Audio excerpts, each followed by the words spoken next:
Yes, good evening, viewers. Yes. My name is Rogers Muyanja, and I welcome you to our show, Catch Up. Catch Up is our show where we try to engage the different stakeholders in our community, different team players in our community, to get to know what is going on in these communities that we are part of.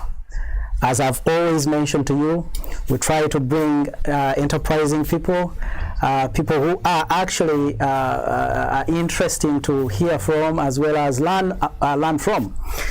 Because this entity is part of the diaspora, we always try to seek out individuals like us that could help us understand their journeys, but also be able to learn from them. And I'm privileged today, this evening, to bring to you one of my great friends, and also an amazing person that I met a few years ago, who is actually, who has been actively involved in the community of the city of Lawrence. The individual that I'm about to introduce to you tonight is VILMA Martinez Dominguez. And I will give her the opportunity at this point to say hello to you before we can delve into the reason we've invited her tonight. VILMA, could you say hello to the viewers? Hi, good evening, everyone. Thank you, Rogers, for the amazing opportunity to sit here, come and share some time with you and with the viewers to talk about what we have been doing in Lawrence, and more so for people to get to know me a little better, right? Because Absolutely. Sometimes it's really about that. So thank you so very much for the opportunity, and I look forward to really getting reacquainted with you and getting acquainted with our viewers. Awesome. And so thank you. Okay, thank you. So now it occurred to me, actually I learned that you're going to be running for the position of the mayor for the city of Lawrence. That was very exciting news. And you see, we've spoken about a lot of community challenges. We've spoken about a lot of opportunities out there. And hearing about your running got me excited. And I thought that it would be a great opportunity for us to have a conversation so people can get to know you. Because a lot of times when people run for politics, there is a different platform, and people tend to miss a lot of stories or a lot of reasons that compel us to be able to do the things we do. And so I will first start with VILMA. Who is VILMA? If somebody hears about VILMA, because right now we'll be seeing your posters. Of course, some have already started seeing them. But could you tell us who is VILMA?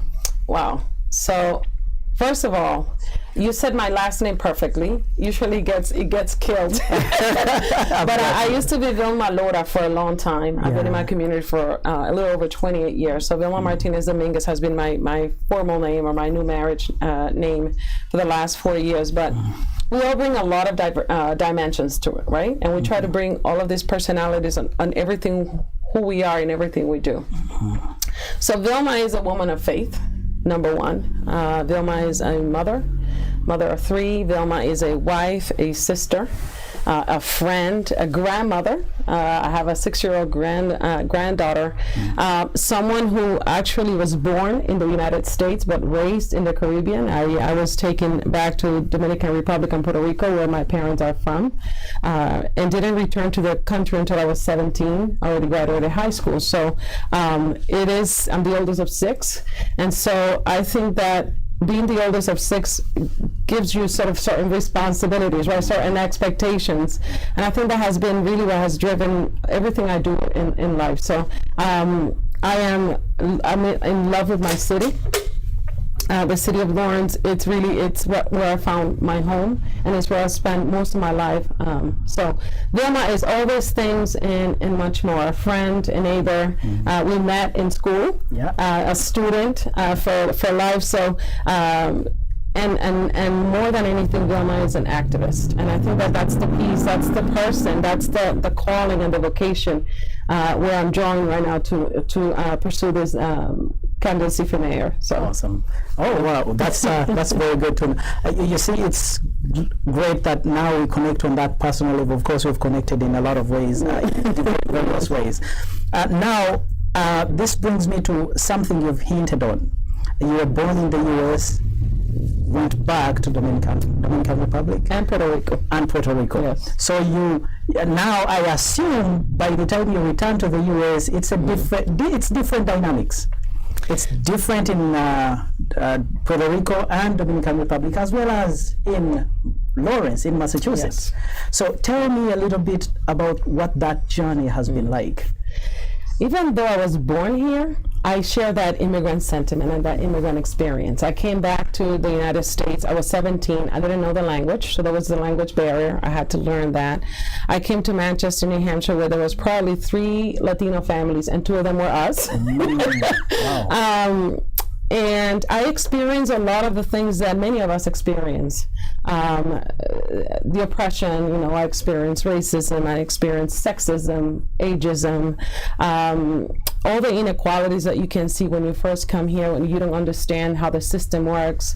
You really have to integrate and adapt. And it's very interesting because you come here and you look like an immigrant, but then you go back to Dominican Republic or you go back to Puerto Rico, particularly Dominican Republic, where you have a blue passport. I am my mother, I was born here. I'm an American citizen. And you're viewed very differently. You're viewed like, privilege. Oh. But then you come here and you return to this country and you really have to learn the ropes. And so I relate to these things, and I think that it is these experiences, these inequalities, this experience with oppression that really got me thinking. And it's been really all I've done throughout my life. Really, I'm not a politician by training. I am a person who has been dealing with racism and racial justice and equity issues all my life. It's something that it's ingrained in me, and I think that it's been what has driven me to do what I do, to see my mother and my father and my sisters and my brother and my extended family struggle, with so many issues, with so many challenges that we all face. So I think that that's the positive. It is difficult. It has been an experience that we all can share, but it's also been sort of the driver of me always wanting to grow and do more and really expand to where I'm at today, and in this position where I really want to run for office for our city, because I think that we deserve a better city, a city of opportunity, and I can talk to you a little bit more about that. But I think awesome. that's pretty much it. I think that the experience that we all share as immigrants, particularly as immigrants, it's one that we can all relate to, and I hope that that's something that I can transfer into the work that I do, into my vision for our city moving forward. Awesome. Thank you so much. So from the time we met, I've observed you dedicated to working for your community. And I believe currently you are the Director of Community Development for the City of Lawrence, correct. Right? Yes. And you've been involved in a lot of initiatives, the YWCA. Yes. You've been part of the this initiative for the domestic violence related cause. It's called I forget what that organization that I came to participate to do some. Oh, the La Mano was one of the partnering organizations of the YWCA. Yes. Yeah, and a lot of other initiatives. And you've spoken about some of the challenges you kind of encountered here. So are these, what has really driven you to be part of, spread yourself out into the community in these different areas? Wow. I think experiences in life mold you. Experiences in life push you. At times, it pushes you to lead. If you have a vocation, a calling, a love, a care for people, those experiences sort of push you to do better and to improve others. Because I believe that we all have privilege and power. And those things are not necessarily negative things. If you have privilege and power, I think the best thing you can do is to use it to build others. And I think that has been the motor behind my wanting to be involved around issues of gender equity. I mean, growing up, I always questioned the status quo. Why is it that women don't have certain rights and certain opportunities? So since I was little, I was the oldest of 6, had all these responsibilities, couldn't, go out until I did A through Z, that was one of the things. And then also saw the challenges of of our community, not having health insurance, not understanding how the laws are, not understanding what protects them, not understanding the systems that exist. And I think that has been what, the combination of my experiences, my upbringing, being the oldest of 6, sort of being pushed to be a leader, to, along with the vocation, because we all have talents. We all have gifts that we must put to use for the common good. And I think that has been the two things that have happened. And also, I have taken advantage. I've always been very ambitious, I've taken advantage of opportunities, but I've also created opportunities along the way, and I seized opportunities. I seized momentum. And always, as long as you do that in a selfless way, right? In a way that is going to help the common good, is going to help the population, our residents, people like me. I think that has been what has driven me to become the activist that I've, that I have become over the years. So domestic violence, sexual assault, women and men who are uninsured, issues around housing, housing affordability, quality of housing, lacking access to healthier food and opportunities, lacking opportunities for youth. I mean, all those things have always been things that drive me, and it have been things that I have sort of used every opportunity and every job that I've had along the way to sort of tap into that and make sure that I'm always thinking about the common good. Awesome. So now I know that all is not merry, and I know that during your service in these various ways, there have been challenges. Yes. So I'd like to know at this point, what have been some of the challenges that you have encountered doing this work that you've done? Wow. I think systems are built at times to limit, right, opportunities. I think that it has been around systems that are built around that create barriers for many people, particularly people who are most vulnerable in our community. I want to tell you that one of the most pivotal moments in my life, it's one of the moments that I always look back and say, wow, this is why I do what I do. I lost my mother very young. My mother was 47, younger than me when I lost her to cancer. And the reason why we lost my mother is because of the lack of education, is because of the lack of access to quality medical care, is the fact that we didn't know what questions to ask at times, is the fact that there wasn't a menu of opportunities of things that we could have done or could have had or had resources at our disposal. And I think that that's what triggered something in me, understanding that if we don't do well by others, if we don't raise awareness, if we don't connect people to resources that may exist but we don't know about them, if we don't spread the word, if we don't create bridges to opportunities, it's very difficult for us to move forward. And I think that's been one of the biggest challenges that I've seen. Obviously, there's been other challenges when you come to this country, and I'm thinking about, I'm speaking from an immigrant standpoint. When you don't have the language, you don't dominate, you don't have an ability to speak the language well and freely, you really are limited to what opportunities you have.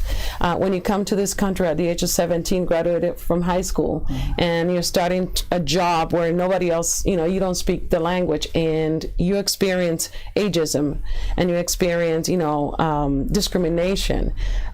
You grow a thicker skin in the process, but you really learn a lot about those things, those experiences, and use that to then, when you're becoming an advocate and an activist, those are the things that you actually need to tackle.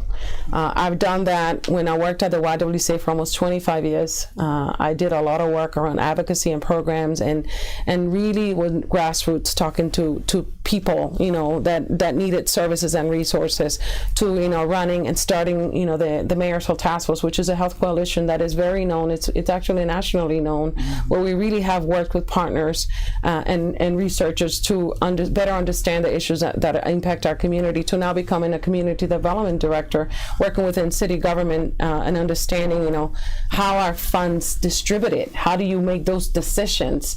And all those things are challenging. So I think that I always see challenges as opportunities, so I don't approach things in that way. I'm not a deficit sort of. I don't approach life in a deficit,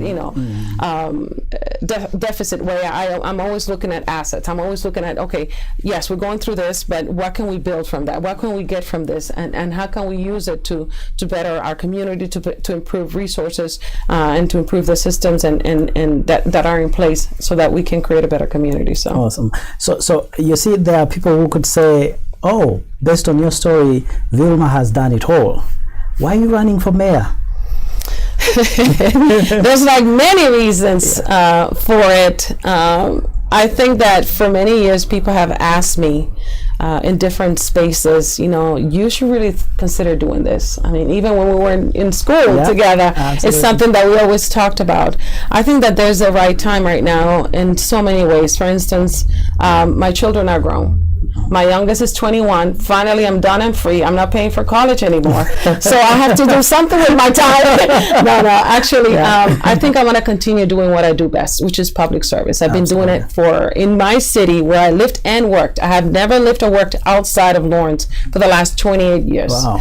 I want to continue to do that. And a lot has changed in our city. And we've seen a lot of progress and a lot of things, a lot of movement, upward movement. I think I want to build on the progress and the work that we've done together, and also still focus on the issues that still remain. There's a lot of issues that impact our quality of life for our community, and particularly a community like ours. Our community is very diverse. It's called an immigrant community, the immigrant city. We've had a long history of different people from different places coming into our city, so our needs are going to change, right? It's an ever-changing situation, particularly now. Lawrence is a beautiful and resilient city. It's my home. It's what I call home now. And I believe that we can all work together to create the opportunities that we need. Number one, in a city that we are all proud of. We tend to get a lot of negativity, a lot of negative media, even though we're changing and shifting that perspective. But Lawrence has a lot to give. And then we also want a government that really is responsive to the needs of this ever-changing community, right? A government that is just, that is transparent, and that really responds to the needs of our community. So I think those are some of the reasons why I want to do it, but there's so many more. I mean, if you walk downtown, you've seen me. Right now with COVID, it's so hard. I miss so much that human touch. Yeah. You go downtown, you see your small businesses, your church, your neighbors. I think that's what motivates me. And the community events you would put on that would be in the city center. Yes, for this entire year. All community events were canceled for obvious reasons. COVID has taken a huge toll in communities of color. In Lawrence is it's no different. Right now, numbers are very high. We're second in the state when it comes to infections, people contracting the virus. So I think that it's the wise decision for us. Yeah. But it's been really an interesting few months, to say the least.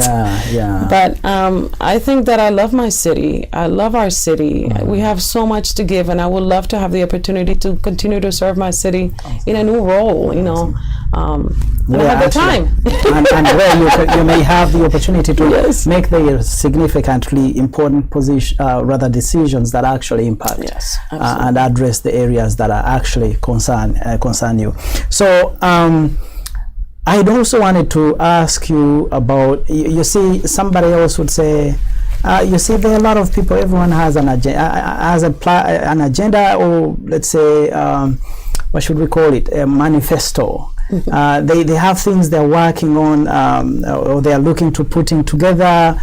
What makes this moment the right moment for you to run?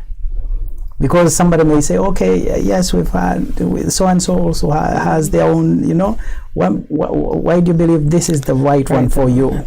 It's interesting because my slogan is right time, right choice. Oh, wow.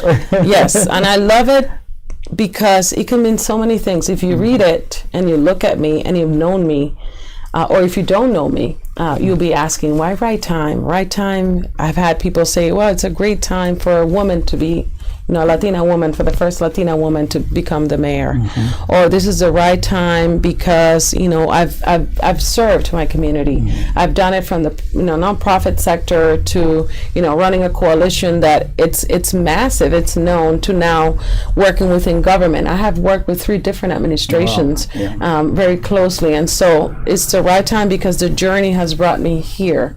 It's the right time because this is the community that I have served, where my family moved, where we've lived, where we worked, where we worshiped, have raised our children. I have a vested commitment to our community. My daughter is a homeowner. She lives in the city. My 2 sons also live in the city. My extended family is probably more than 50 people that live in our city. And I think it's the right time because it is those voices that we need to elevate, right? It's the right time because, or I'm the right person at this moment because I have been, since I got to the city of Lawrence, I have been fighting for issues that are important to our residents and to our community. You mentioned domestic violence and sexual assault. Unfortunately, our numbers, our crime statistics have decreased in our city, but unfortunately for domestic violence, and particularly during COVID, it's a major issue, and we know we are concerned. Child abuse and neglect, that's another concern that we have. There's a lot of health issues and health inequities. Now you have a lot of people having to, now we're going to the doctor ourselves, but there's a lot of, doing telehealth. And how do people who don't understand who don't have the technology, we don't do that. Very few people can operate their gadgets. Thank you now having to set up a Zoom kind of call and going through all these technical aspects, right? Yes, and we always, it's new challenges and new opportunities, but I think this is a pivotal time for our city. I think Lawrence needs a leader that understands our challenges and understands opportunities, and then can really build on the progress and the partnerships that we have built together. I think that all the best work we've done in our city has been done through partnerships, and I think that has been what has been very unique about my leadership in other positions. It's not about me, it's about us. It's about uniting people. It's about creating, common visions. It's about exciting people to serve, right? It's about integrating people into the work. And I think that personally, I'm at a point in my life where I can actually devote most of my time, I want to say all of my time, because when you become a mayor, you belong to the city. You no longer have your time. Yes. No more. That's it. They own my time. Our constituents, our citizens, our residents own your time. My children are grown. I have a stable life. I have a wonderful and supportive husband and an amazingly close family. So I think that the supports that I need to do this are there. And then I hear and I talk to people, in either from church, I'm a person of faith, to the women that I've helped, connect to medical care and cancer care, to people that I've, small businesses that I work with, with the Bodega Project. Everybody at some point I say, you know what, you really need to think about it. You have a vocation, you have a passion to serve, you have this commitment. And they've seen you serve. You've been part of the group. And so this is where I think that it's the right time for us to do this. So, as an African immigrant, I understand there is a presence of the African diaspora in Lawrence. You see, when I first came to the United States, I always wanted to find places that had food that resonated with what I knew. And our foods are very much alike, I have to say. Very much. Chivo, you had Chivo. I like Chivo. Right? Yes, I love Chivo. And then I'm like, so we come to Lawrence, everybody, you see there is a group of African diaspora friends of mine who live in Lawrence, and they'd say, no, come to Lawrence. And then I come, we see Chivo, we the yuca. Yes. I looked for cassava, we call it cassava. I looked for cassava everywhere, I could not find it. And then I go to Lawrence, it's there in different forms. So that actually brought me to thinking, if we had a mayor, I think a lot of these individuals would like to know what message you have for them. Oh my goodness. Yeah. First of all, I want to say hello to Henry. I think it's Shambalai. I'm hoping that I'm not killing his last name. But Henry, if you're listening, just sending you my love to you and your family. Lawrence is a city of immigrants. I think that it was really from the Native Americans that owned the land, right? The Pennacock tribe that was there, to the European immigrants that came in. We've had our French, our Lebanese, our Italian, Southeast Asian, Jewish. I mean, over the years, Lawrence was the mecca of the industry. The mills. That's why we have so many mills, just like Lowell does. And then in the 70s and 80s, you have the Caribbean, people, the Dominicans. That's why we have so many Dominicans and Puerto Ricans there. To now having people from Africa coming in. I think that inclusivity is the key here. I think the richness in diversity, what everybody brings to the table, the cultural richness, the talent and the gifts. I think the more the merrier. I think that I want to tell the African diaspora that welcome to Lawrence, number one. Lawrence welcomes you with open arms. We are not a melting pot. I don't like that word because it tells you that everybody sort of meshes together, and I think that our culture and some part of our identity gets lost. I think we're a tossed salad, right? Where everybody sort of looks different. We share the same sauce, but you still can tell that the tomato is a tomato and the lettuce is the lettuce. So I think that that is important as we continue to move forward. I think that we need to have people's voices at the table. Absolutely. And create spaces at those tables so that be it the African community, be it the South or Central American that we have a lot. I can't wait to see what the results of the Census 2020 are going to be, because I think it's going to paint a very different picture. So I want to reach out to you, the African diaspora, and everybody, every single person.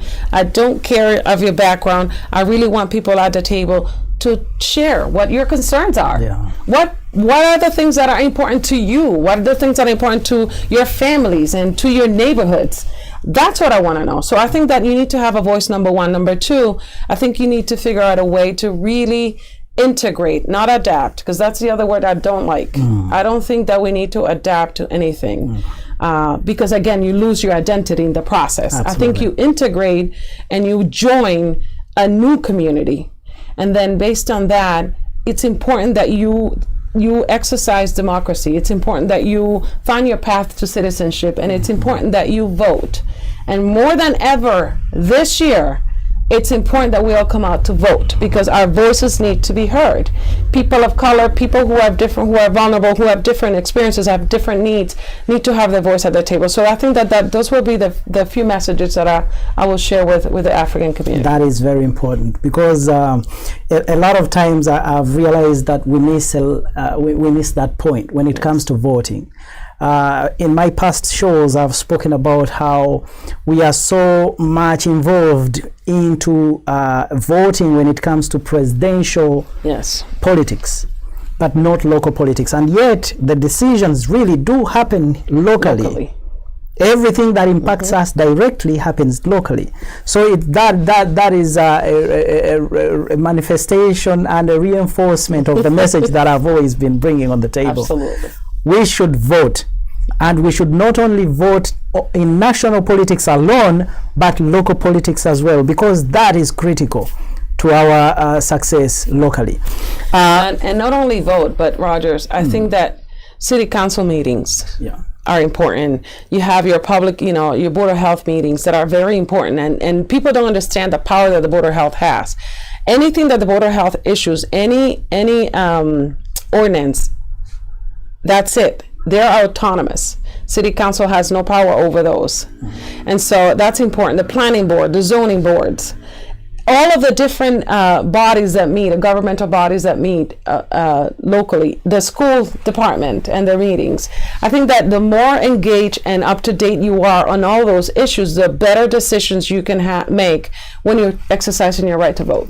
I think that's it. And the other thing is, how else is the city going to bring policies that actually directly impact on us if they do not understand our story? Yes. If they do not understand what matters mostly to us, and I like what you say, we should not we should not just be made to follow things, but we should be part of the conversations. Absolutely. We should be part of the conversation. There's a statement that says if you're not at the table, you're part of the menu. You're part of the menu. Yep. We should not be part of that. I don't want to be part of the menu. I don't want to be a chivo. Now, so what is your platform? I see there are a lot of issues within our communities, but I'm curious to know what your platform is. Sure, I think that the platform it's extensive, but I want to just give you a broad perspective of what I'm looking at. And my platform has been built around, first of all, living in the city for 28 years and raising 3 children. My platform has been based on the voices of the people that we all know, that we talk about, that we talk with, in seeing and having conversations with leaders of the community. So I think that these issues that have bubbled up for our community, it's what reflects the platform. Inevitably, the issue of housing, it's at the top of the list. Housing production has been, something that the city has done very well, but I think that the housing issues and the rent burden, people are very housing burdened. People cannot afford, they cannot afford to pay the rent, and they cannot afford to live in an apartment. Quality of housing is another big issue that we're seeing, and I would love to see, and support any local ordinances or any efforts around improving the quality of housing in our community. I think that's there's some of the things that I would like to see around housing, around public safety. There's a lot of issues around public safety, and we've done a great job. And this administration and others administrations, before have done a great job. But we need to continue to sort of support anything that has to do, improving our community policing. I think that community policing has come a long way. I've had the opportunity to travel to other cities throughout the United States where I've seen other models that are best practices that we can look into, support trainings for police department. I know that there are people right now that we're pushing for the defunding of police departments, and I don't think that that's the right way to go. I think that we need to create some transparencies and within the police department, absolutely, but we also need to provide them with the tools and the training, and then we have to strengthen that relationship that exists between police and community. And there are many things and many ways that we can do that.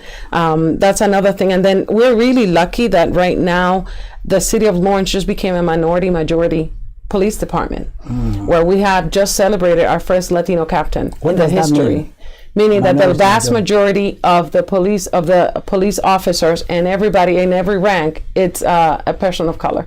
Awesome. So we are trying, the current administration has tried to do that, because I think that the more that the people that serve in different departments within government, the more they look like their population, the more that they can understand the population and the needs, and how do you what do those interactions look like? Because there's that cultural piece, right? Also, but there's also the opportunity to train the police department, give them the tools. I think the police department has become the go-to for everything. There are so many other models out there that we can take into account and see how we can integrate it into the police department. Education is another major issue. People are very concerned, and right now that concern has grown deeper with the digital divide, even though our city has done a great job in the police department, the school district has done a great job at creating opportunities and providing students with the tools that they need for school. But we know that that's going to cost, this whole thing, this remote learning is going to cause some, achievement gap issues. And so moving forward, how do we continue to work with the police, with the community? The public school. No, the school district. Yeah, thank you. The school district, with stakeholders, with the state, with parents. How do we continue to engage parents? Because we know that there's a lot of issues with parents that don't have. There's the language issue. Yeah. And how do you work with your child when you don't, you aren't able to communicate? And there's also it's the educational attainment, right? So you have parents who may not have the educational attainment that you need in order to be able to help your child. Or like me, that I learned math, for instance, very differently, that the kids are learning it here. Yeah, exactly. And it got to the point that I had to get somebody to help me with my children. So I think that education, there's a lot of questions around, that our education, it's under receivership, continues to be under receivership because of underperformance. But I think that we need to continue to work with the state and continue to work with everyone to make sure that we figure out a plan to transition back and give power, the power of the school to the city. Public health is another major issue for us, particularly now with COVID. We've seen it manifest very differently. We have a lot of partnerships with medical providers. I think that public health needs to be improved and strengthened in our city. Right now, I think there's only one public health nurse for the entire city of almost 100,000 people. I think that we need to strengthen that department and actually strengthen the partnerships that exist between that department and the community and the mayor's whole task force. I think that the whole health and all policies approach that we have adopted has been great. And then also there's so much more. I think that it could be as complicated as any other issues that are important to our community. It could be as complicated as solving the issue with rental, high rents, to, VILMA, all I really care about is the trash. Yep. People want their streets clean. Small businesses want opportunities to open. I mean, it just depends on, it's all, not depends, but it's informed by the community. So I am still building my platform because I think we're a year out for elections, and I want to make sure that the voices, and when I say the voices, I mean go visit my webpage, www.vilmaformayor.com, and there is a place where you can actually share your concerns and you can, or your suggestions. I think I welcome both. I want to know what is important to you and what suggestions you have. Or there's a phone number there, 978-609-6418. Call me. I'll be happy to have virtual coffee with you. Now that we're on time of COVID. But I think that these are some of the things that are important to our community, and I'm sure that they will continue to change in shape and form.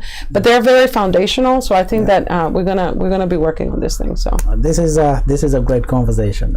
So thank you, because it's what should I say, fulfilling to hear somebody speak about the things that actually matter to me, and I believe to a lot of community members out there. And that is one of the reasons we thought it would be great to have these conversations, because they are actually important, and they kind of give us the opportunity to see where we may be able to play a role. And I'm so grateful that you gave us the opportunity. Now, but even that, as simple as, and I forgot to mention that arts and culture is something that we're seeing a lot everywhere. You've seen it in the Black Lives Matter movement. You've seen it in so many ways. Our city is seeing arts and culture and experiencing it very differently, and we know that arts and culture and placemaking play a significant role in revitalizing cities and downtowns, promoting, the economic development within our cities, promoting safety, promoting social connections. And this is something that we have. I was able to be part of something called Illuminación Lawrence, which is a project that it's in partnership, public-private partnership, and basically we lit up the Casey Bridge, which is the central bridge, in different colors, and also the clock tower, which is a historical tower, is the biggest one after the Big Ben in London. We have that, and to see young, old, entire community sort of come together around this, it was just sort of the start. And now you're seeing they're going to be other kind of cultural things happening within our city. I think that we need to make sure that we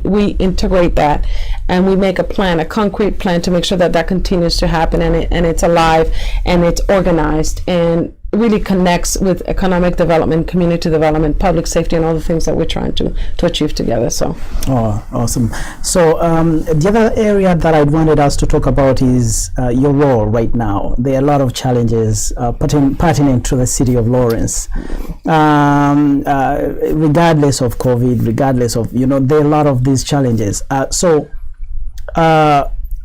As the Director of Community Development for the city, what have been some of the outstanding challenges to you, and what has been done to kind of address some of those challenges? So when you think about community development, it's really a very expansive definition.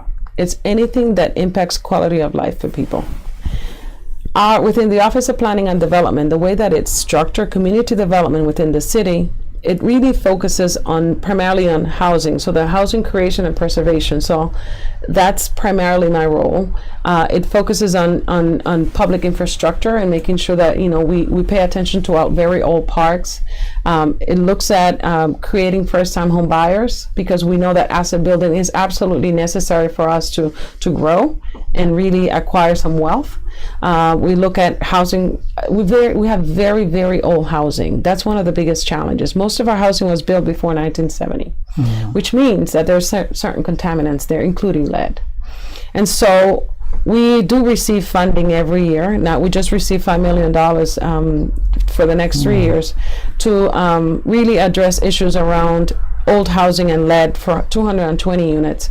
But we have hundreds of housing, units of housing who are in poor condition. And I think that's the biggest challenge. I know that we're working with the Inspectional Services Department and looking at different ordinances. I think that there's recently a rental registration ordinance where we're requiring homeowners and property owners who are have rental units to register, so we can strengthen, have a better database of that, and then they can be inspected, and so that we can connect our services and our resources, both the ones that we received within the federal government and beyond, so that we can actually share that information instead of just ticketing people or doing just punitive stuff. Really figure out a way to build that bridge and connect those homeowners to resources. That has been one of the biggest ones. The second one has to be the high rent, the high cost of rent.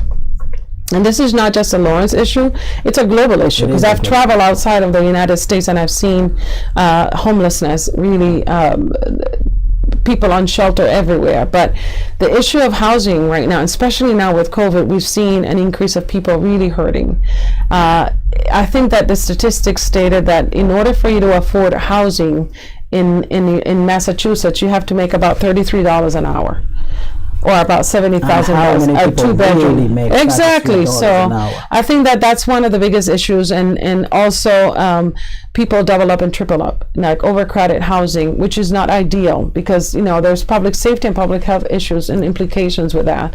So those have been one of the biggest issues. And actually for COVID, we did receive some funding, additional funding from the federal government, and a team of us were able to put together temporary shelters so that people had enough space to quarantine, and families who are double up, triple up have a space where they can separate, particularly with someone had COVID in the home. So that has been one major issue that we've had. We're seeing food insecurity. That's the other piece that we're seeing a lot, and we knew it was there, and we've done a lot of work to support small businesses and work with bodegas, corner stores, to see if they can, in an exchange sort of way, in a program, we can help them sort of showcase their healthy items and carry healthy items in exchange of technical assistance. We've seen that, and we're seeing it more now. So that's one of the challenges that I see as a community development director. Community development director of parks. Parks and renovation of parks. All of our parks, believe it or not, Lawrence is about less than 7-mile radius, and there's over 48 or 50 parks and open spaces. They're very old, and so in renovating those, we understand the benefits, both health and mental health and wellness, and overall health, actually, that parks and open spaces provide a free space where families can come out and actually engage, children can go out and play, and families can be together, and making sure that they are safe and that they are taken care of. But there are so many other issues that I can go on and on to talk to you about it, because community right now with COVID particularly, we have taken on a very different role.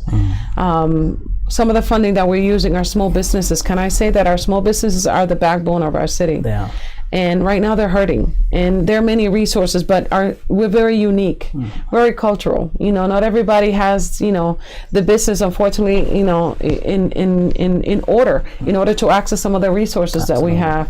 So we just utilized $1,038,000 that was received through HUD to actually grant small businesses, up to $10,000 so that they can continue just business operations so that they can continue to keep their doors open and people hired. But there are other resources that we're connecting them to. But still, after the gas explosions happened in 2018, which has been exactly 2 years, we're still dealing with the aftermath of that. There's a lot of businesses that have gone under, that have not been able to come back. There's a lot of people that were displaced for a long time. And now COVID. So further displacement. And so that's a challenge. And, I was telling you earlier that the rental and mortgage moratorium ends today. And so there's an estimated between 5,000 and 7,000 evictions. And so that keeps me up at night. But there's additional funding coming through the state, and we received some additional funding that we're passing through to make sure that emergency rental assistance is provided to our families. But there's such a backlog. There's hundreds of families who are hurting right now. So I think those are the things that really keep me up at night. And then I also wonder what's going to happen, right? What's going to happen? Is this the new normal? How are we going to continue to operate? Or how is our community or the United States, by all means, going to recover from all this and move forward? So I think these are some of the challenges, and obviously the digital divide and this remote learning for students, it's very difficult. I see my daughter, and thank God that she's privileged, and I say privileged in every sense of the word, that she can work from home. I can work from home, but to see her struggle, it's only 2.5 hours that my granddaughter has to be on before, the computer, and it's a struggle.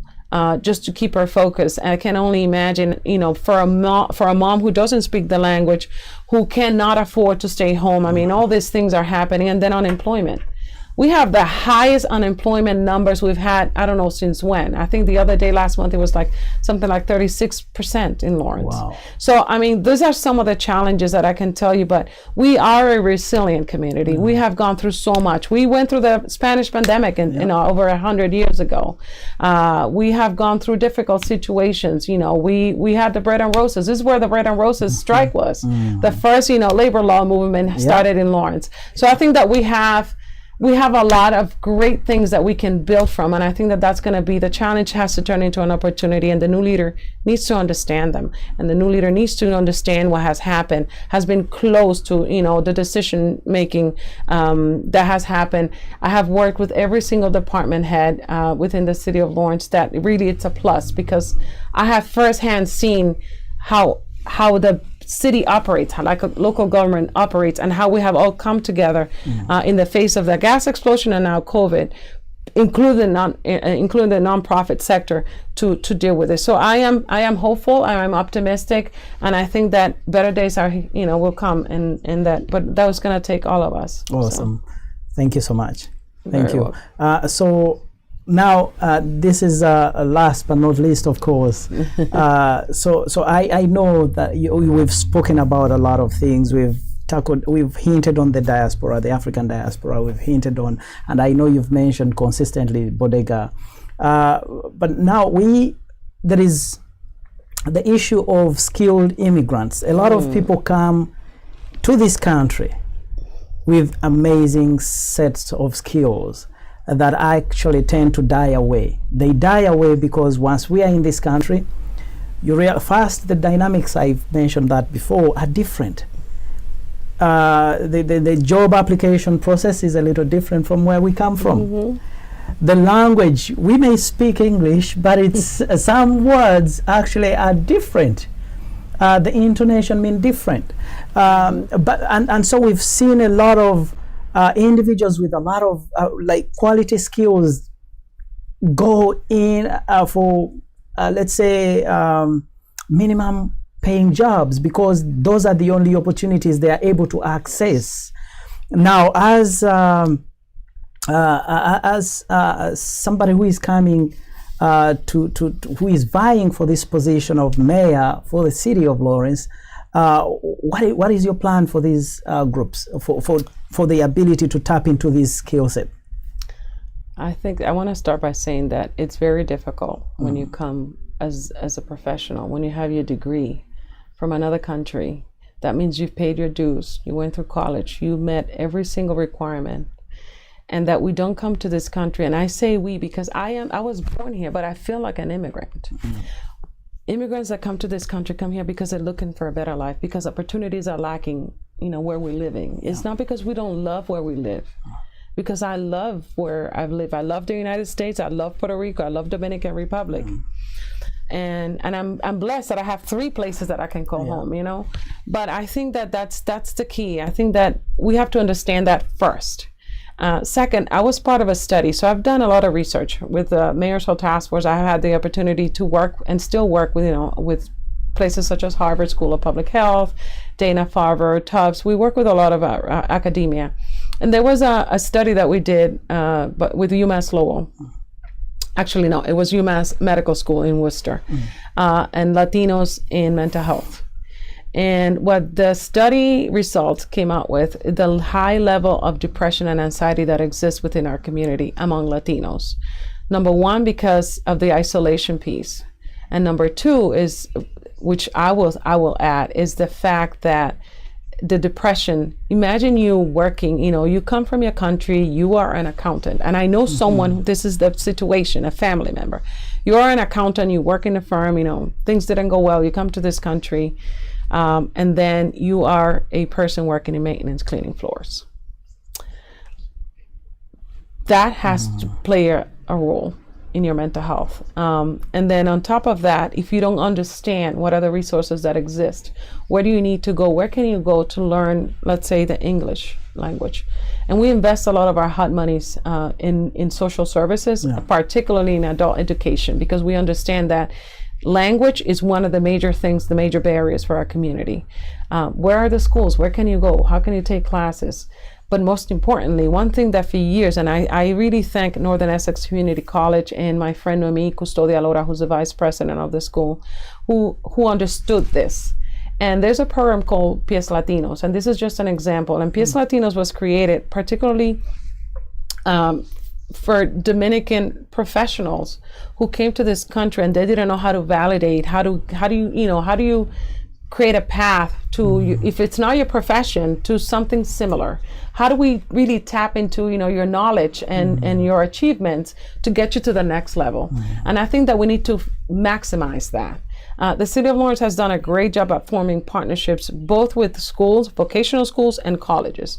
But I think we need to amplify that. That's one of the things that we really need to do. And third, and I learned, this is my social justice hat. I actually went to college because I was angry. I got to this country, and for a long time, I knew the entire department. I actually supervised people. There was no director. I didn't have my degree, but a new director will come in, and I will have to train that director and train her on everything. And then she'll be making the money, and then I'll be stuck. I wouldn't move. So I went to school because I was angry. And I've always fought with this. I think that school is great. I think credentialing and higher education absolutely valid. It is important, but there has to be a mix of that and experience. And I think that there's so many things we do through life, and we, particularly immigrant community, goes and struggles with so many things, but we also learn a lot along the way. And those skills could be transferable to a new job. I think we need to think about that. As we're hiring new people, we need to really change our hiring practices so that we can value that, validate that, and allow that person to be there. Because we cannot try to create spaces at a table without changing the way we do business. Awesome. We cannot. Yeah, we'd love to have more people of color, but they don't apply. What are you doing to actually recruit them? And I have always recruited my best people, and I'm a mentor. I've always been a mentor, and that's the best way. There's certain skills you can't teach. You cannot teach compassion. No. You cannot teach, caring for other people. No. You cannot teach good work ethics. But you can teach how to fill out an application. You can teach so many things, so many aspects of the job that you can teach, that you don't have to have certainly a degree. But I think there has to be both things. And I would love to see how our new immigrants, what skills do they bring, and how do we amplify, not only within government, but with our partners within the community, our nonprofits. We are the mecca of the nonprofits. How do we maximize that, and how we create an opportunity for people that are very well educated and have the skills that we need to make our city better. So I think that that's where I will stand. Thank and you. that's my value. Yeah. Awesome. And lastly, so I know there are a lot of people out there that have, of course, listened to you and they are excited by what you've said. So how would you like somebody interested in your campaign to be able to participate? Because I believe some individuals out there are now wondering, how could we be able to do something? I think that the first thing to say is that I have a vision for our city, a city that we're proud of, a city that, you know, I want to be able to create the city that we want for ourselves, that we want for our children, for our families, for our community. But it's a big job. And so I cannot do this alone. You really need people, first of all, to help you get to that place. Absolutely. If you really think that you want to see me in that place, in that seat, to make a difference for our city, I think that it is important that people join this movement. It's a movement. It's not just VILMA's campaign, because one person alone is not going to make the change. No. So I encourage you to visit my webpage, number one, www.vilmaformayor.com. There you can see more, you know, who I am. You see my family, my husband, my children, my granddaughter. I'm going to have another grandbaby. Awesome. Yes, wow. I'm very excited about that. But also see my background, and you also see where I've been, where I've done, what are my strengths, what have been my appointments, you know, because, you know, VILMA has been beyond the walls of the, you know, the city limits of the city. And also, where do we move from there? So there's a space there where you can actually, after you're done reading, and we're in the process of creating a media tab so that people can see me, because people know me as Vilma Lora for years. I want people to know I'm not Vilma Lora anymore. I'm Vilma Martinez Dominguez, and you said it beautifully. But go there, visit the page. There's a space, tells you, you have a menu of things that you can do to support my campaign. You know, we need volunteers. We absolutely need volunteers. So you can sign up to be a volunteer. You can actually share your thoughts and concerns and suggestions. There's a space there. You can see my phone number there. Or visit my Facebook page, which is more fluid. Vote for VILMA. You look me up, and I've always, right now there's a lot of information there about voting, because we need to push our people to vote. I think that it's very important. This is a pivotal time in our lives, and the United States, it's at a place that if we want to see change, you need to come out and vote. There's no way around it. So you'll hear, you know, you'll see information there about the last day to register to vote is the 24th. If you haven't registered to vote, you can go to my webpage and you can get the link there. But there's so many ways, and you can make contributions. I mean, it's the way to go. So any way that you want to support the campaign, that you think that, you know what, I definitely feel that VILMA is a strong candidate. It's someone who's been, you know, who understands the community, who's been there. She has that immigrant experience, but she has also been, you know, in different spaces, and she has built partnerships, and, you know, she's the person that linked me up to a doctor. She's the person that linked me up to a mammogram. I mean, there's so many things that I've done. If you think that that's the, you know, this is the person that you want to see there, I need your help in getting me there. So visit my webpage, and I hope to connect with you. Awesome. So take the moment to say hello and say bye-bye to the viewers, and then... Absolutely. So thank you so very much, first of all. Is very special because this is a very different audience, and it's a new audience, and I love the opportunity to speak to you all, to speak to the African, you know, diaspora, but also to everyone that's looking and seeing this. And you don't have to be from Lawrence to be able to support me, by the way. But thank you for the opportunity to be here today, to share a little bit of me and my life, my vision, my values, my standards, and really what I want for Lawrence. And I think that it's important that you understand and remember this name. You remember the colors. It's, you know, green, white, and orange. No, but all kidding aside, I look forward to working with you, receiving your calls, receiving your recommendations, and I look forward to having you join this movement. So thank you so very much. Awesome. So thank you, Vilma. Thank you for coming. Very, very much appreciated. I'm glad you found a moment in your busy time to come and join us on Catch Up. Thank you so much. Thank you. So viewers, we appreciate spending that time with us, or your time with us. We appreciate you joining us every Saturday to engage the different stakeholders within our community. Like we always say, this is our opportunity to have a conversation, to get to understand our community, to get to figure out how we may be able to participate, but also be able to contribute in different ways to the communities that we are part of. Thank you so much for joining us tonight. Please stay tuned, because after this show, we are coming back with yet another show that we are going to be discussing about the role of the diaspora in the democratization process of Africa. So you may want to hang tight, and we'll be right back. Thank you. I remain yours truly, Rogers Muyanja. Thank you so much. Bye-bye.